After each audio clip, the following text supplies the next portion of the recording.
অসচ্ছলদের স্বাবলম্বী করতে জাকিরদের মাঝে কর্মসংস্থান সহায়তা হিসেবে পুঁজি ও মূলধন বিতরণ করেছে হযরত শাহ চন্দ্রপুরী জাকির কল্যাণ ফাউন্ডেশন।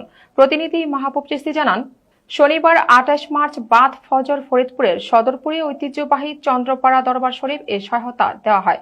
চন্দ্রপাড়া দরবার শরীফের প্রতিষ্ঠাতা পীর জামানার মোজেদ্দেদা হযরত শাহ সুফি সৈয়দ আবুল ফজল সুলতান আহমদ চন্দ্রপুরী রাদিয়াল্লাহু পীর কেবলাজানের বেসালত দিবস উপলক্ষে এই অনুদান বিতরণ করা হয়। অনুদান প্রদান করেন চন্দ্রপাড়া দরবার শরীফের গদিনশীন পীর ও জাকের কল্যাণ ফাউন্ডেশনের চেয়ারম্যান শাহ সুফি সৈয়দ কামরুজ্জামান। অসচ্ছলদের কর্মসংস্থান সৃষ্টি করে স্বাবলম্বী করতে এককালীন আর্থিক সহায়তার পাশাপাশি গরু, ছাগল সহ বিভিন্ন উৎপাদনমুখী উপকরণ প্রদান করে ফাউন্ডেশনটি।